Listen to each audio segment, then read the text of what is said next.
پھر سے اسٹارٹ کر لیتے ہیں. بسم اللہ الرحمن الرحیم.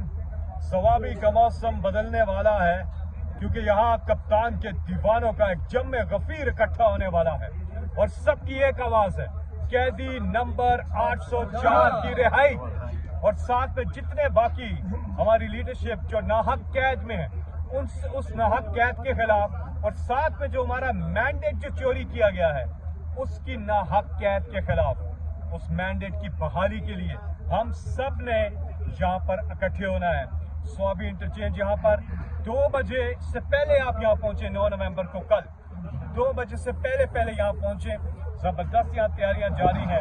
اور جس انداز میں کپتان کو، عمران خان کو، اس قوم کے عظیم leader, great leader of Pakistan Imran Khan کو جیل میں جس انداز میں رکھا گیا ہے، 5 دن لگاتار ان کے سیل کی جو بجلی ہے وہ بند کر دی گئی تھی. اور قوم کہہ رہی ہے انف از انف. لوگ سب اکٹھے ہوں، عام لوگ جتنے سب یہاں پر اکٹھے ہوں، کیونکہ کسی نے باہر ملک سے آ کے ہمارے ملک کو ٹھیک نہیں کرنا، ہم نے خود اپنے ملک کو ٹھیک کرنا ہے. جس طرح سے علامہ اقبال نے کہا کہ دیار عشق میں اپنا مقام پیدا کر، نیا زمانہ نے صبح شام پیدا کر. میرا طریق امیری نہیں فقیری ہے، خود ہی نہ بیچ، غریبی میں نام پیدا کر. ہم نے اپنے بلبوتے پہ، اپنے پاؤں پہ خود کھڑے ہونا ہے اور اپنے بلبوتے پہ جو کرنا ہے وہ کرنا ہے. اس لیے آپ سب نے یہاں پہنچنا ہے. ہم پرامن لوگ ہیں، پرامن احتجاج ہمارا قانونی بھی حق ہے.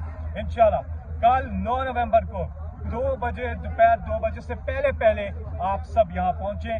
آگے کا لائے عمل ہمیں ہماری پارٹی دے گی کہ آگے کیا کرنا ہے، لیکن اس جلسے کو انشاءاللہ کامیاب بنانے میں آپ اپنا حصہ ڈالیں.